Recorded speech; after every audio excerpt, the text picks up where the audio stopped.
Pokemon has a lot of hidden mechanics that aren't explained in-game at all. But if you're an experienced player, I'm sure you're aware of some of these, like Roost removing a Pokemon's flying typing temporarily, or Sheer Force ignoring the recoil damage from Life Orb if it takes effect on an attack. Or maybe you're aware that the move Scald thaws you out if you are frozen. But some are even more obscure than this. The ones I just mentioned come up frequently in competitive battles, but some of these will very rarely be relevant. But you never know. Maybe some of the weird hidden mechanics in this video will save your life when you least expect it. Let's take a look at some of Pokemon's most obscure mechanics and interactions. The Horse Council merchandise is available for just 5 more days. Pick it up at jimothycool.com if you're interested.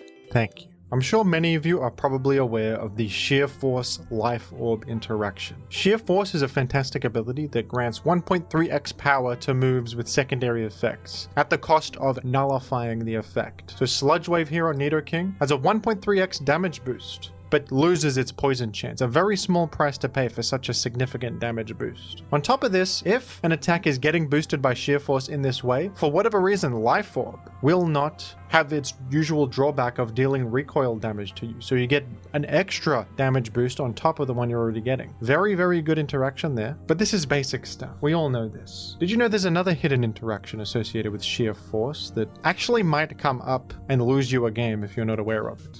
For whatever reason, if you are hit by a Sheer Force boosted attack, it will not activate certain on-hit effects. One of these includes Golisopod's ability Emergency Exit. This ability usually, if you are brought below 50% of your health, forces Golisopod to switch out. But if you get hit by a Sheer Force boosted attack for some reason, it doesn't activate that effect. This also applies to the item Red Card, and this one actually might come up. Golisopod is not that commonly used, but Red Card is often used to shuffle Pokemon around with a consumable item. It can be very good on aggressive teams sometimes. Usually, if you attack a Pokemon holding a red card, the red card gets consumed and the attacker is forced to switch out, but not if the move is Sheer Force boosted. So keep that in mind, folks. If you're using red card and you're up against a Sheer Force Pokemon, you might just be surprised by this particular mechanic that you never knew about before. I don't know why this takes place. Sheer Force seems to disable various effects. Maybe it's programmed that way. It disables the secondary effect of attacks, and it also happens to disable other things like Life Orb recoil and these item effects as well. And the same applies to the ability Eject Button, which is a similar effect to Red Card, but it's kind of the inverse. If you're holding an eject button and you get hit by an attack, you pivot out instantly. It's a nice way to take a hit safely and get a threat in. It's used on weather teams a lot to get weather synergy Pokemon in. But keep in mind, Sheer Force Pokemon will completely bypass the eject button effect, and you won't pivot out against them. Fling is one of the most interesting Pokemon moves in my opinion. It's a dark type attack that throws your item at the target. And depending on what item you're holding, the power of the move varies and the secondary effect varies. One common way to use Fling is with Light Ball. If you fling a light ball at the enemy, you will paralyze them. This is a way to get a para-spreading move on Pokemon that don't otherwise get it, like Gliscor for example. Doesn't get Thunder Wave or Nuzzle or anything, but it can use Fling Light Ball. This is of course very situational because you have to run a whole item that usually sucks. Light Ball does nothing for Gliscor, and you can only do it once, but sometimes that's worth it. But there are some weird interactions with Fling that you're probably not aware of. This is a pretty well-known Fling interaction. But did you know that you can actually fling something to the enemy and give them a positive effect? You can help them. White Herb is an item that cures stat debuffs whenever they take place. If you're holding a White Herb and you get intimidated, for example, it clears that up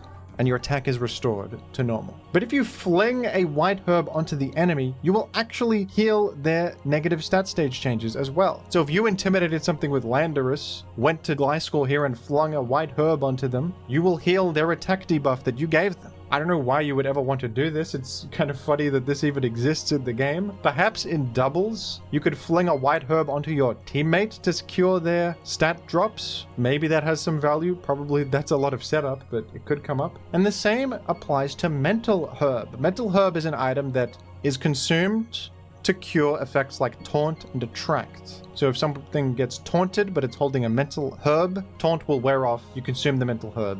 And it's good on hazard setting leads like Shuckle to bypass taunt. But similarly, if you fling a mental herb onto an ally that has been taunted, you will cure them of taunt. And once again, maybe in doubles, something's taunted you, you can cure their taunt by flinging your mental herb to them, and maybe that can win you the game. Probably not, but it exists in the game. This is a mechanic in the game that perhaps might come up one day. I'm doubtful it will ever come up in any relevant capacity, but perhaps. You never know. Another interesting interaction with Fling is involving berries. Unnerve is an ability that disables berries from being used while the Pokemon with Unnerve is on the field. This can be a good ability, denying useful berries like Lumberry or Citrus Berry from being activated. But this also disables berries from being flinged to the enemy. If you're holding a berry and you have the move Fling and you try to use it while there's an Unnerved Pokemon in the field, it will just fail. It will do nothing. This will probably never come up because flinging berries isn't that useful, but it's kind of funny how that's in the game. It disables berries in every avenue.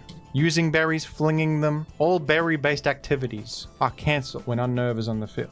How terrible. How dreadful. U-turn and other pivoting moves like Volt Switch and Flip Turn are some of the best attacks in Pokemon. They deal damage while allowing you to switch out for free and keep momentum up by choosing whatever Pokemon you want to respond to your opponent.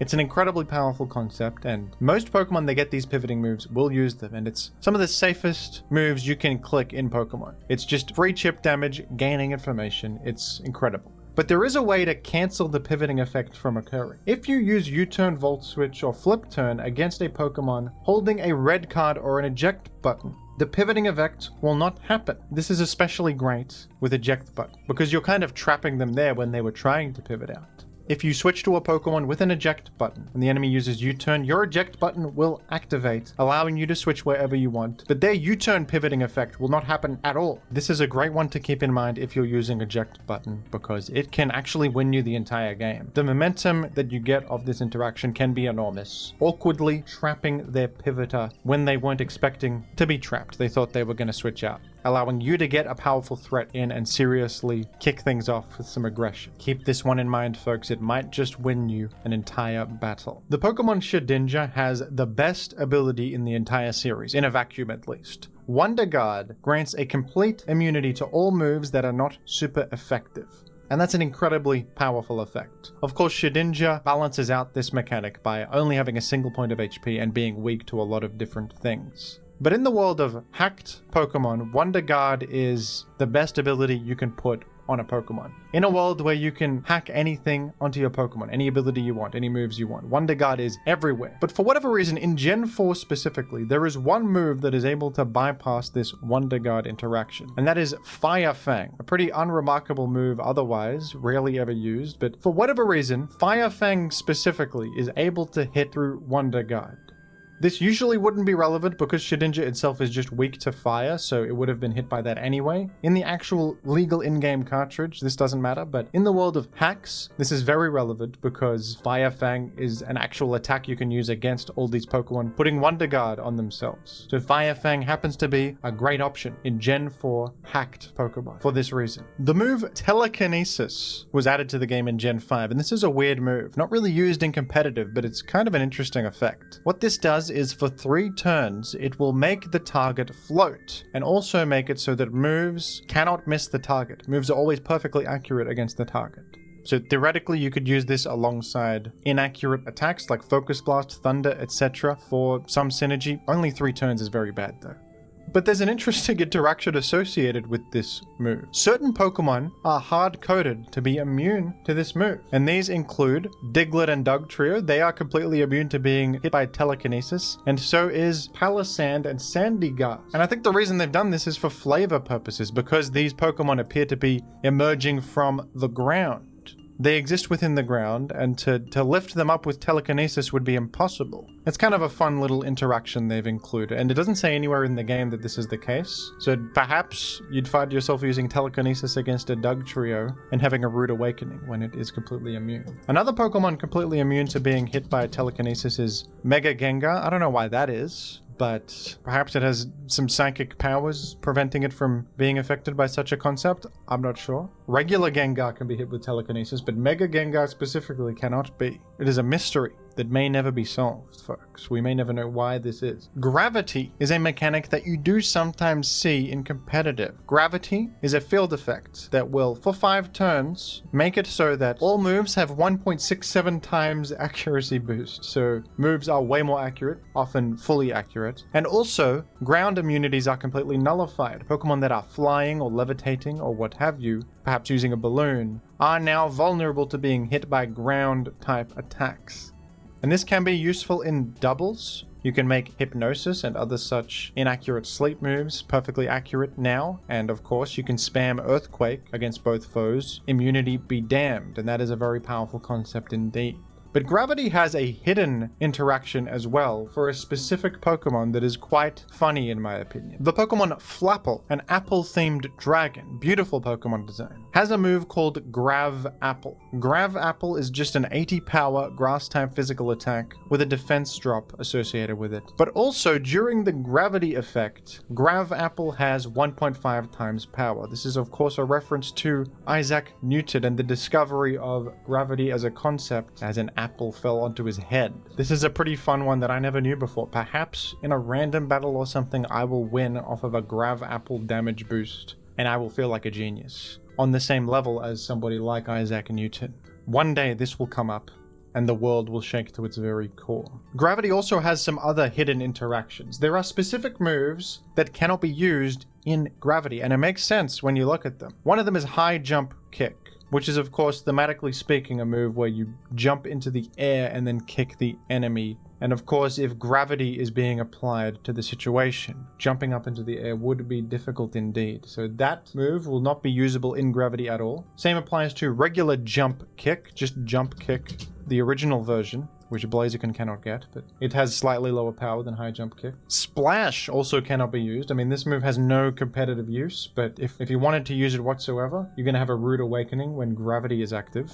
Magnet Rise cannot be used in gravity. This is an effect that for 5 turns grants ground immunity. And of course, thematically speaking, you are rising above the ground to achieve such a thing. And that makes perfect sense why gravity would disable such an effect. The move Fly cannot be used in gravity, speaks for itself. Bounce is another one. Bounce cannot be used, and also Sky Drop. So you can see why all of these attacks would not work in gravity. It makes perfect sense, and I commend them for the sheer flavor of all of this. It's incredible.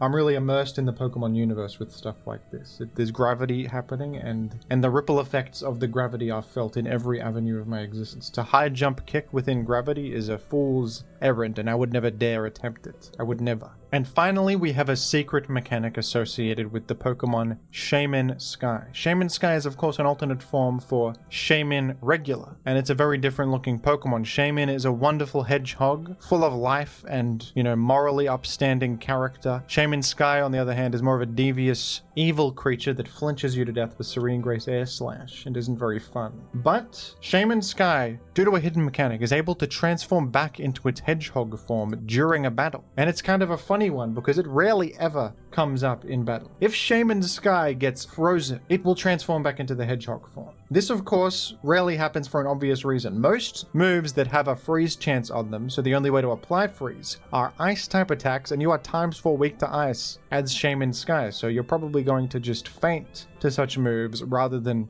get frozen by the effect. Not only is it a low chance to happen, those moves are probably just KOing. But if perhaps you are up against, I don't know, a level 1 Glalie or something that hits Ice Beam and is doing no damage and it freezes you, you will transform back into hedgehog form. Perhaps the Articuno Galar move Freezing Glare, which is a psychic type attack with a freeze chance associated with it, perhaps that can also activate this unique mechanic. And what's kind of fun about it is that Shaymin Regular gets Natural Cure, which will heal the freeze that just happened to you. So maybe that'll save an entire game when it occurs. Who knows? But flavor-wise, it's kind of fun. Like, the hedgehog inside of Shaymin knows that it's frozen and it has to revert to hedgehog mode to cure it with Natural Cure. It's an evolutionary instinct coded into Shaymin that once you're frozen, you need to revert back to a former place of existence to remedy the situation. And isn't that true to life, folks? If you ever find yourself frozen, please turn into a hedgehog to solve the problem, because that will do it. That'll help you.